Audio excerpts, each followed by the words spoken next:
Well, hi everyone, and this is Frank. Welcome to my shop. This is a new piece of equipment that I just purchased. It is a replacement for my 15-inch Bridgewood planer. That was a 3-knife steel knife planer. This is a Grizzly, the 20-inch extreme planer, number G1033X, and the X stands for the spiral head. So this has got the spiral head cutter on a 20-inch width planer. So this has been my dream planer to have for a long time. I've had that Bridgewood for probably close to 20 years, and so I just got to the point where it was time to size up a little bit. So I did that. So why don't you stay tuned to the video and I'll go through the assembly. Well, here's the planer. I got it into the shop. And it was packaged actually really good from Grizzly. It came in a pretty solid plywood box framed in with 2x2s. The skid was, rock solid oak. So I had no problems getting it off the truck, onto my tractor, into my barn until I could get it into the shop. And uncrated it. It's got straps on. These arms that they have underneath most of these planers that are built in Taiwan have these, so you could pull a forklift underneath these from the side and be able to move it around. I don't have a forklift, so I use these with straps to lift up with the bucket of the tractor, and that's how I got it into my shop. So here are some of the pictures you can see of what it looked like in the crate when it comes from Grizzly. So congratulations, thank you Grizzly, I really appreciate what you've done to protect this piece of equipment coming into the United States, but also coming to my workshop. So I've got some work to do on ductwork.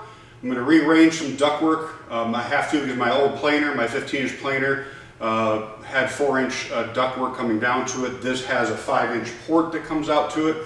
So I need to do some reducting my NordFab shop collection system. And it's really easy with NordFab. They're a little bit on the pricey side, but you get what you pay for. I don't have to use duct tape, I don't have to retape anything, and I don't have to wire anything. All I have to do is take the band clamps off, remove the sections, put in a 5-inch drop off my 6-inch line, and hard connect it up to the planer. I'm going to reconnect some things to my drum sander as well, so that'll be all part of this redesign of the ductwork. So let's go ahead and get going. So as I talked about, here's the ductwork that came down. Comes off of my 6-inch line, comes over, and I have a drop of the Y. This Y, it's not a perfect angle that I really like coming down to my drum sander. I knew it was going to be temporary for a period of time.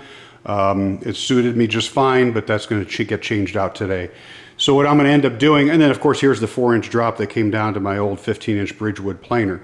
So what I'm going to end up doing is I'm going to cut back over to here to take the clamps off, not cut it, take the clamps off, and I've got a 6-inch line with a 4-inch drop, a 4-inch Y. That 4-inch will come straight down, right down to the drum sander, and then I'll put the blast gate on the drum sander itself. So then I'll continue on with the 6-inch. I come down here, and I've got a 6 to 5 reducer instead of the 6 to 4. And then I'll come down and I'll end up putting a blast gate here, and then I'll do a hard connect off to the side of the chute. The chute's not on here just yet. It's part of the accessories I have to attach. So I'm going to start some of that duct work now because in the meantime, before I start that, I'm going to take this plastic sheathing off, and my favorite part, the Cosmoline. I'm going to go ahead and soak it with some WD-40, let it sit for a while. That'll help to dissolve it, and then start cleaning off this planer bed. Okay, so let's get going.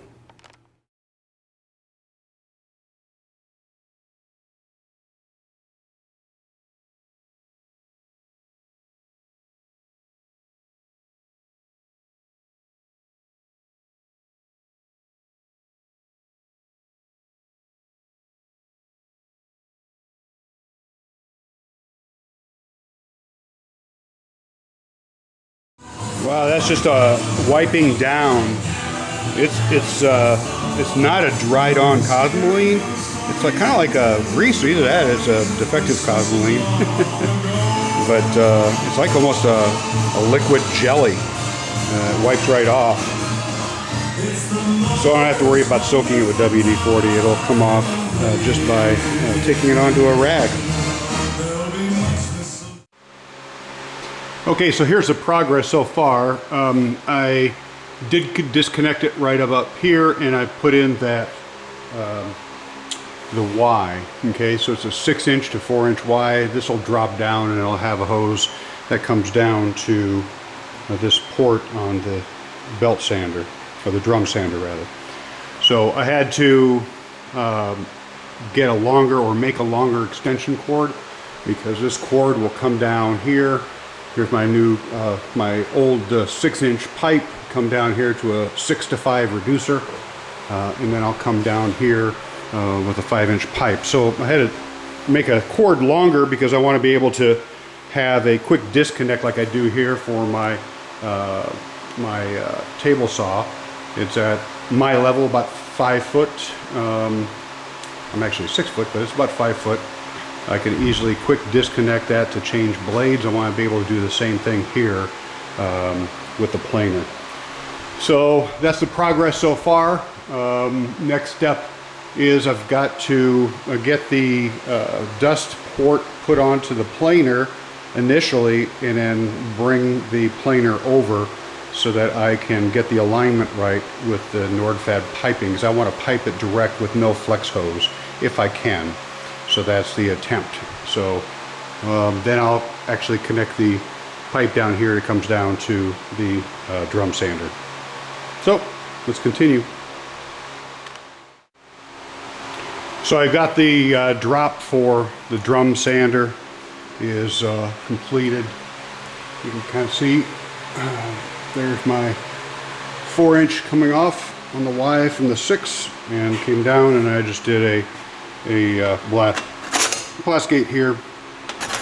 As you can tell, my hose was full of sawdust. So this is done and ready to go.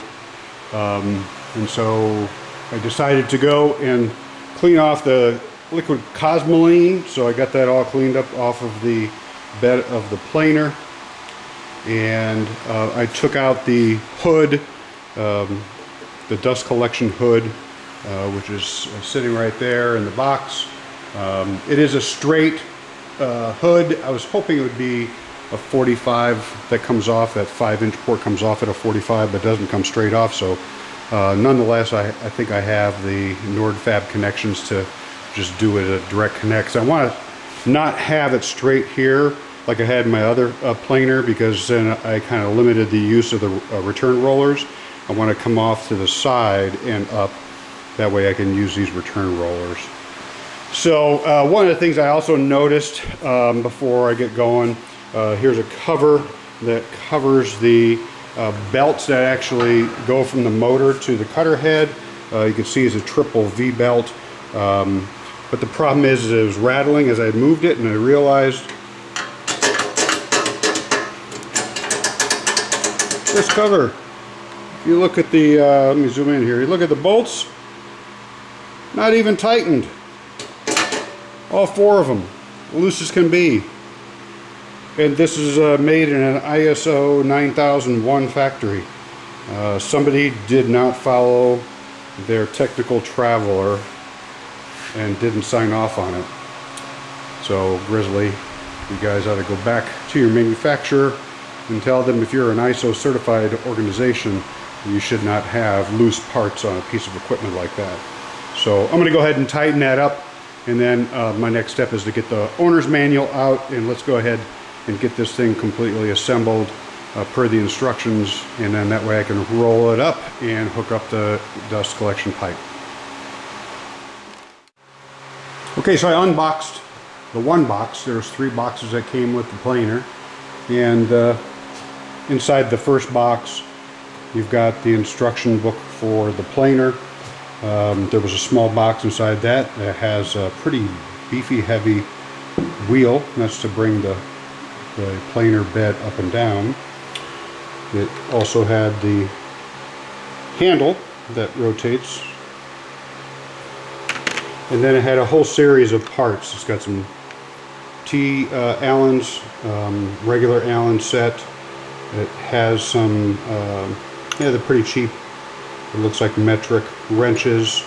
But what I was really impressed with, I didn't get with my jointer Grizzly, is there's a whole set of 10 blades, spare blades for the Helical spiral head.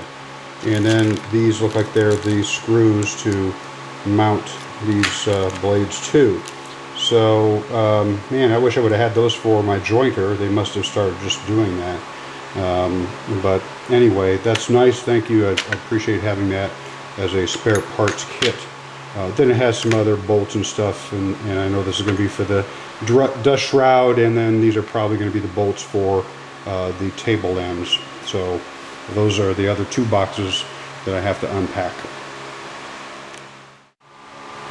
Okay, starting off in the owner's manual, just kind of gives you some introduction, gives you some identification of the planer itself. Here's some good machine data based on the model. Kind of covers everything from cutter insert type, stock thickness, the maximum you can take, the thinnest you can plane.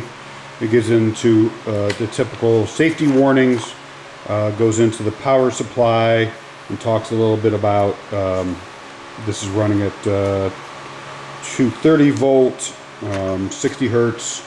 It comes with the plug, which is actually kind of nice. It's the type of plug I typically have in my shop, which is a 30 amp, 2-pole 3-wire locking, so I don't have to change or do anything from the electrical side of the machine. And then it gets into the setup and the unpacking. I already covered getting rid of the cosmoline. It goes over all the balance of the parts, and I verified I have all the parts that it says I'm supposed to have. Goes into the cleanup again. Site considerations gives you the layout of the planer itself, the feed direction, how much room you need, which is handy if you're trying to design where you're going to place this in your shop.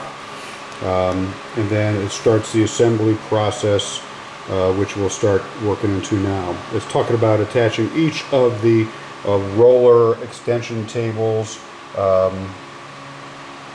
to the planer itself with the screws. So it shows a picture of this model that I got, the GX1033X. It has the bolts that goes up underneath, as well as the Allen set screws in order to level this out. So let's go ahead and unpack those and get those ready to install. So I unboxed one of these end tables, and it has the lovely plastic full of the liquid cosmoline. And get rid of that. And again, this is pretty liquefied, so I'm going to wipe it down with some rags, and then throw a little bit of WD-40 on just to get the last bit of the grease off. And I'm going to have to do this to both of these tables. Okay, so here's the one of the set screws, and the set screws are placed here. I already installed them. Get focus here. I've already installed them. Make sure you install them the right way so you have the hex on the outside. And this is what's going to be set to go and make this table be parallel to and level to the planer bed. So now the fun part is to go ahead and install it.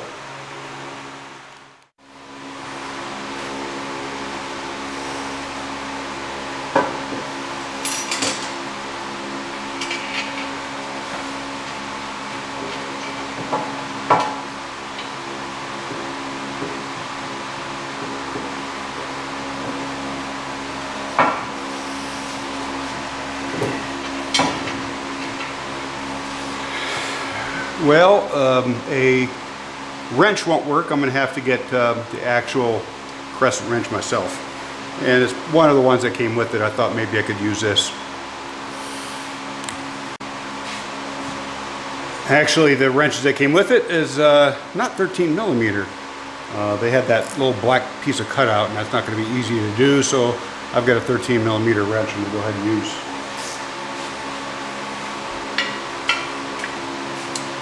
Okay, I'm going to use my Woodpecker's 26 by 16 square to put out onto the bed and make sure it's level.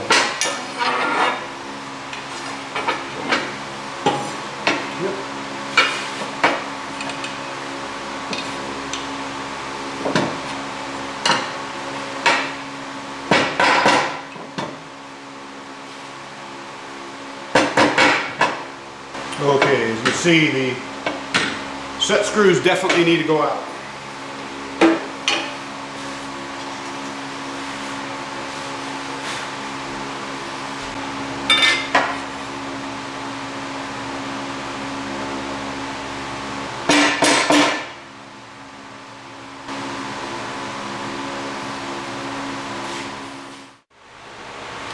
Okay, that one side of the table is done. It wasn't too bad doing it myself. Got the bolts started. Used my rubber mallet. I've got it perfectly level here, so there's no lip, and I've got it leveled from this bed on out. So worked pretty good. Now I'm gonna go clean up the other side and get that one installed. And then I'm gonna clean these tables up a little bit more. I got some grease on my hands from underneath, and then I'll put some rust protector lubricant on it that I use in the shop. Okay, now that we got the two tables on, next is to insert a 4x4x10 key into the keyway on the handle shaft, and that's this little key that they gave in the parts packet. So I have to take this. That'll fit into the keyway of the roller, or the wheel, I should say. Okay, and this says thread handle onto the rim of the hand wheel, and then tighten the wrench, and then line up the notch of the hand wheel bore with the key. Slide hand wheel onto the shaft, then slide wheel directly onto the shaft, and then secure with a hex nut and 12mm flat washer. See figure 14. Okay, so I'll put the handle on after I get the wheel on. I'm going to get this on first. And one of the things I noticed coming over to the planer, they have that shaft protected with some electrical tape. So I'm going to take this electrical tape off and then go ahead and put this thing on, bolt it down, and put the other handle on. The next step is number 7 is to attach the dust hood with the bolts on the bottom and the top. And here are the bolts. They have a flat head to them, or a flat washer attached, and it looks like it's a 10mm wrench. So one thing I noticed on the hood, which doesn't make a lot of sense to me, I'm not sure why they did it, but you know, this is the bottom of the hood and this is the top. So this will get screwed to the top and the other will get screwed to the base of the bottom. And here's your 5-inch dust port. But as a woodworker, I think everybody would realize, when you really take a look at that dust port, why the heck would you put a flange? Let me see if I can get it to zoom. No, I can't get it to zoom. There we go. Why would you put a flange on the inside of that dust port? All that is going to do is going to collect chips, or stop chips from free floating through into the shop collection system. I've never seen anything like that. Let me see if I can. You can kind of see. Let me back her up. You can see they round this edge over, which creates an edge. Huh. So my NordFab machine port will attach to this, and then it never attaches. They're just the exact same size. It's a 5-inch outer dimension.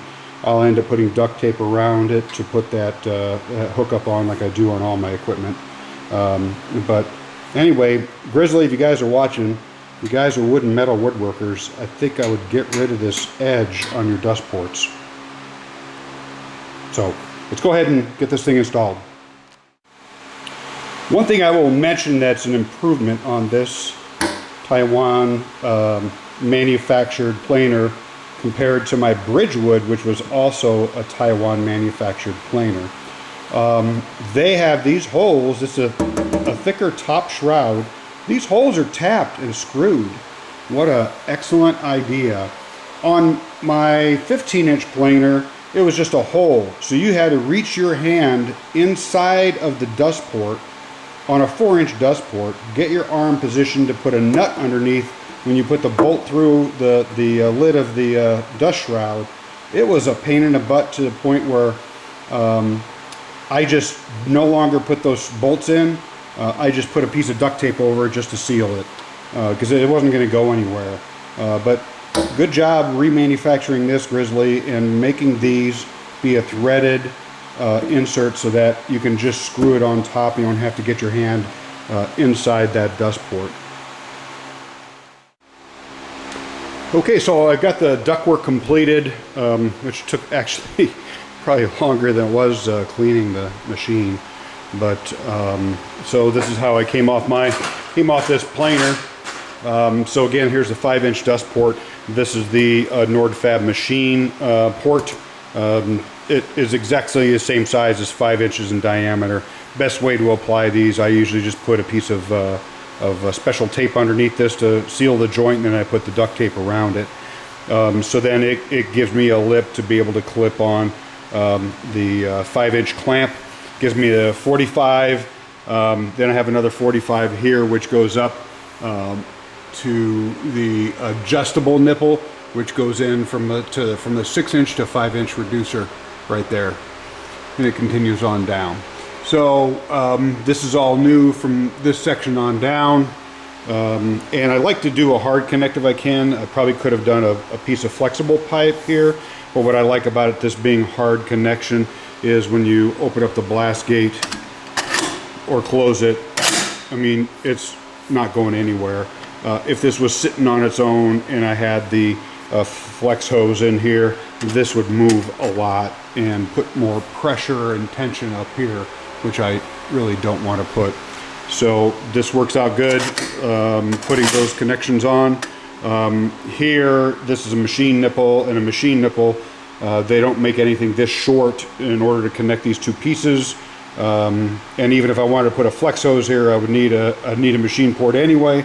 So what I did is I had a machine port I added, and this was the end of an old pipe that I cut off. Again, put a piece of special tape underneath it to seal it, and I wrapped it around with duct tape, so there is absolutely no leak here whatsoever. And now I've got a complete solid connection going up to out to my shop collection system. So now that that's done, the next step is I'm going to have to get the power. I've got the cable down. I've got enough length on this thing to be able to zip strip it, continue to zip strip it up here, just like I did on my table saw. You know, came down with a quick disconnect. I'll end up doing the same thing here. So let's go ahead and I'll get that accomplished so that I can get this thing hooked up, and then we'll go back to the instruction book and follow the process. So I am all complete with assembling the 20-inch planer, and what I've got left here, which is interesting,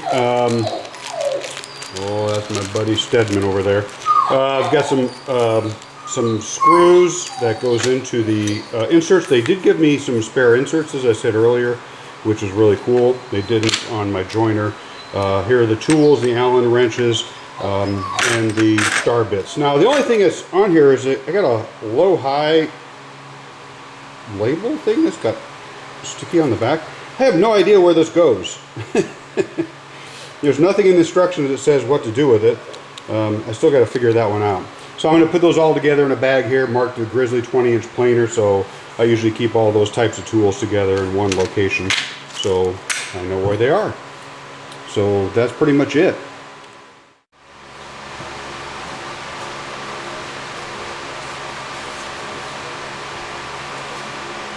Well, that's pretty much it. Got the planer all together.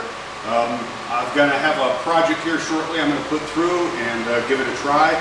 I still have to go and do some testing and make sure that the measurement on the side here is accurate.